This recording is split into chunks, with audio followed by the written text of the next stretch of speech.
Awanger Fall, coordonnatrice du projet d'appui à la stratégie nationale pour l'équité et l'égalité de genre PASNEC, qui est un projet du ministère de la Femme, de la Famille et de la Protection des enfants, financé par le gouvernement italien. Nous sommes aujourd'hui à Guédiawaye dans le cadre de la mise en réseau des acteurs de prise en charge des victimes de violences. En effet, Pikine comme Guédiawaye constitue donc la banlieue, une partie de la banlieue dakaroise où il y a une recrudescence de violence. Mais aussi où nous avons noté donc des initiatives au niveau local et communautaire de prévention et de prise en charge avec des expériences innovantes. C'est dans ce cadre que nous sommes venus pour entendre les acteurs de terrain, voir ce qu'ils sont en train de faire dans la lutte contre les violences faites aux femmes et aux enfants, mais aussi leur présenter la plateforme Wallu Allo 116, qui est donc un numéro vert gratuit, accessible 24 heures sur 24, 7 jours sur 7, qui a été mise en place par Madame le ministre de la Femme, de la Famille et de la Protection des enfants depuis novembre 2022. Je suis l'adjointe au préfet du département de Guédiawaye. Dans le cadre de la mise en œuvre du projet d'appui à la stratégie nationale pour l'équité et l'égalité de genre, qui est un projet piloté par le ministère de la Femme, de la Famille et de la Protection des enfants en partenariat avec la coopération italienne, nous avons tenu aujourd'hui à Guédiawaye un atelier de mise en réseau des structures d'offres de services. Et à l'occasion, donc, on a eu à évoquer l'existence d'une plateforme, donc le ministère de la Femme, de la Famille et de la Protection des enfants a installé depuis novembre 2022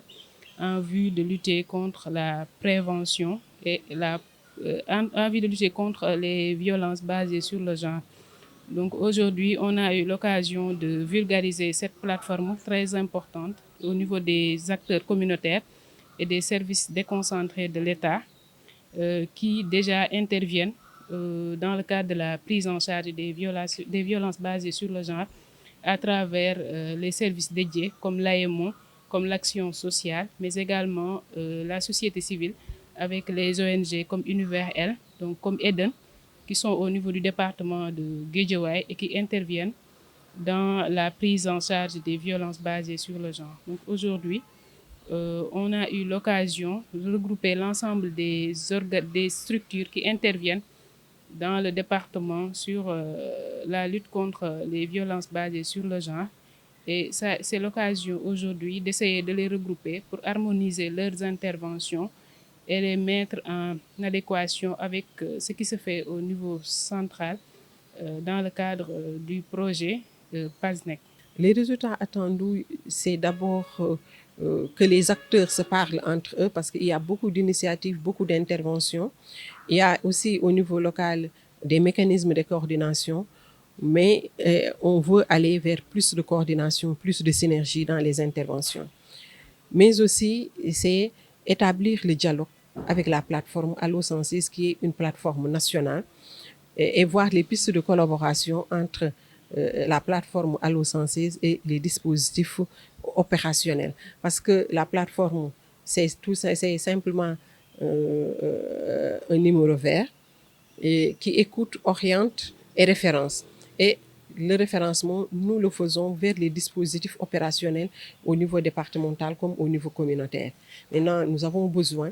que ces dispositifs vers lesquels nous allons nous tourner en cas de survenue de violence puissent comprendre comment nous travaillons,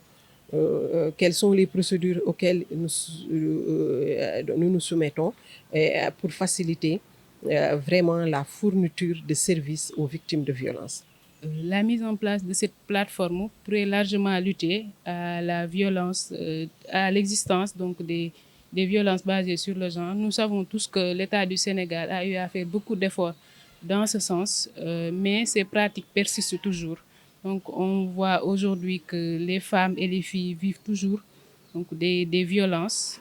que ce soit des violences conjugales bien des violences comme le viol par exemple. Et je crois que l'existence de cette plateforme pourra faciliter le référencement et la prise en charge des victimes de violences. Nous allons aller dans tous les départements où nous intervenons. Le PASNEC intervient dans 5 régions. Et avant Pikine et Guédiawaye, nous avions commencé par la région de Thiès il y a quelques semaines. Nous allons poursuivre avec Kaolack, Sédhiou et Kolda pour vulgariser la plateforme Allo 116, qui est un outil essentiel, qui est un maillon important dans la chaîne de prise en charge, mais aussi mettre en réseau, linker, créer des passerelles entre la plateforme Allo 116 et les dispositifs que nous avons au niveau déconcentré et décentralisé. Je pense qu'aujourd'hui, nous savons tous que les réseaux sociaux occupent une place importante dans l'information des citoyens et cela pourrait constituer un mécanisme efficace donc, de sensibilisation des acteurs communautaires s'ils peuvent aujourd'hui utiliser ces plateformes comme WhatsApp pour communiquer sur l'existence de la plateforme aussi. Ce serait bien parce que c'est un moyen peut-être efficace, oui, de sensibiliser les uns et les autres. Le message que nous lançons à la population, c'est un message de lutte contre les violences, qu'il faut veiller à éradiquer ce fléau qui impacte nos communautés, nos familles. Mais en cas de survenue de violence, leur dire que l'État du Sénégal, à travers le ministère de la Femme, a mis en place un dispositif qui leur permet de signaler tous les cas de violence. Ce numéro, le 116, est un numéro gratuit. Et, on peut y accéder par téléphone fixe ou mobile, 24 heures sur 24 et 7 jours sur 7. N'importe où au Sénégal, vous appelez, et donc on vous écoute, on vous oriente, on vous apporte une solution. Donc ça, c'est le message que je veux lancer à la population, particulièrement à la population de Guédiawaye.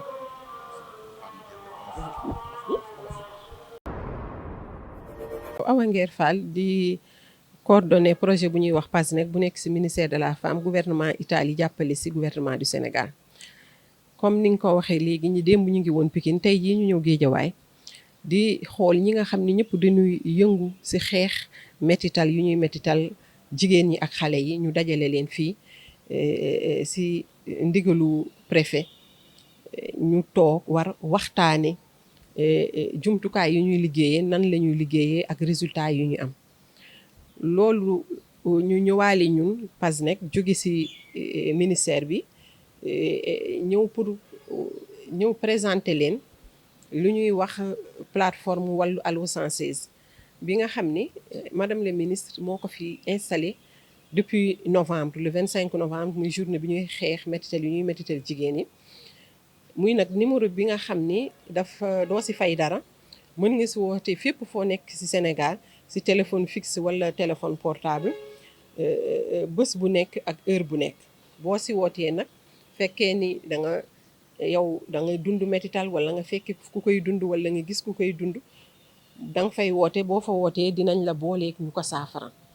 Loolu comme dañ ko def ci niveau ministère bi ñu ni dañuy ñëw waxtaan ak acteurs yi nga xam ne ñoom ñoo nekk sur le terrain. Parce que bu ñu ko wootee ci numéro bi dëkk Guédiawaye ñun duñu wàcc ci Guédiawaye pour di ko faj ñi nekk Guédiawaye la ñuy jox cas bi donc mu jaadu ñu ñëw waxtaan ak ñoom présenter leen plateforme bi ñu waxtaan nan la ñuy tëralee liggéey boobu ñu war liggéey. Donc loolu moo ñu fi indi comme aussi dañu gis ni Guédiawaye fii ñoom yàgg nañu yëngatu ci loolu bëri nañu ay mécanisme bëri nañu ay jumtukaay pour xeex ak yelleefu jigéen ñi. Ak métital yooyu muy jigéen ñi ak ndaw ñi ñoom it ñu xool nan la ñuy liggéeyee et loolu yëpp nag li ko undu rek mooy nu ñuy lëkkalee ñoom li ñuy def ak ñun li ñuy def pour ñu tabaxandoo ensemble benn dispositif bi nga xam ni dafay am solo dafay dëgër ba nga xam ni dina mën a gën a ñoŋal ñoom li ñuy def ñoŋal ñun isam lu ñuy def loolu moo ñu fi indi woon tey. waaw maa ngi tudd Koumba Sall Wade man maay adjointe préfet bu Guédiawaye donc tey dañ fi teewoon ngir waxtaanee lu jëm ci wàllum projet PASNEC mu nekk projet boo xamante ne le ministère de la femme de la famille et de la protection des enfants mu ngi koy déroulé donc bi mooy la deuxième phase mu ngi koy déroulé ci en partenariat avec la coopération italienne mu nekk projet bu am solo boo xamante ne dafa jug ngir xeex mettital yi nga xamante ne jigéen yaa ngi koy dund ak xale yi que ça soit seen biir néegu sëy wala mu nekk bépp xeetu violence boo xam ne jigéen mu ngi koy dund donc mu nekk bés bu am solo bu ñu permettre tey jii ñu gën a xamante ak lu nga xam mécanisme boo xamante ne donc mettre nañ ko en place au niveau du ci ministère de la femme boobu mu nekk ab plateforme boo xamante ne benn serveur lay doon muy allo 116 donc mu nekk numéro boo xamante ne képp ku ci woote tey fekk na yaa ngi dund ay jafe-jafe donc